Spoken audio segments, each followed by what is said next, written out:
Құрметті Роман Васильевич, бүгінгі депутаттық сауалымыз адам өміріне қатысты. Ағайынның арызы бұқараның базынасы десек те болады. Бұл негізінен мынау жануарларға жауапкершілікпен қарау туралы заңмен байланысты. Дұрысы заңды бір жақты пайдаланып, адамның өміріне бейжай қарау, атүсті қарау десек болады. Елден хабар алғанда кездескен еститініміз қаңғыбас иттен қорыққан ағайынның арызы.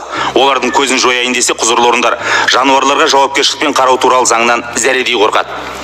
Бізбен кездескен жауапты орган өкілдері ұстаған қаңғыбас итті жуындырып, екпе салып, тазалап, қайтадан ұстаған жерге әкеліп тастауға мәжбүр екендерін айтады.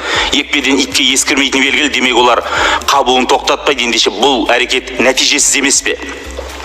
Және біз қаңғыбас жануарларды түгелдей қырып салсын деп тұрғанымыз жоқ. Бірақ қаңғыған итті қорғайтын заң неге адамдарды қорғамайды деп сұрағымыз келеді.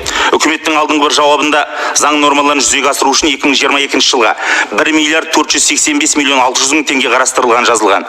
Және жергілікті бюджеттен қосымша қаражат қарастырылады делінген.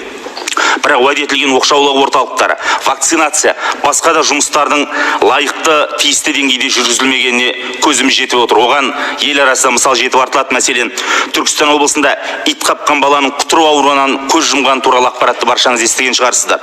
Бұдан бөлек Алматы облысы Талғар ауданында ауладан шығып кеткен танадай кішкентай балақайдың бетін, арқасын және жамбасын жарақаттап тастады. Ал сол иттің иесі жәбірленген бөбектің ата-анасына 30 мың теңге беріп жауапкершіліктен құтылмақ болған. Ал кішкентай сәби сол жарақатпен енді өмір бойы өмір сүруге мәжбүр. Атырауда осы жылдың ақпанында қаңғыбас ит 8 жасар баланы әбден талап тастады. Бір ғана Атырау облысында 2023 жылдың 1,5 айында 32 баланы ит қапқан. Ал былтырғы Ақтөбеде болған трагедия бәріңіздің естеріңізде шығар.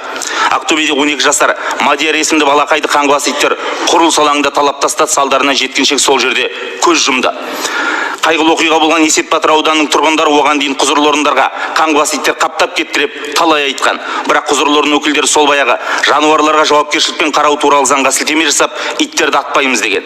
Сонда қаңғыбас иттер талап өлтірген Мадиярдың обалы кімге? Бұл жауапкершілікті кім өзіне алады? Сұрақ: жануарларға жауапкершілікпен қарау туралы заң күшінен келе бері жануарларды оқшаулауға, оларға екпе салуға, стерилдеуге қанша қаражат жұмсалды?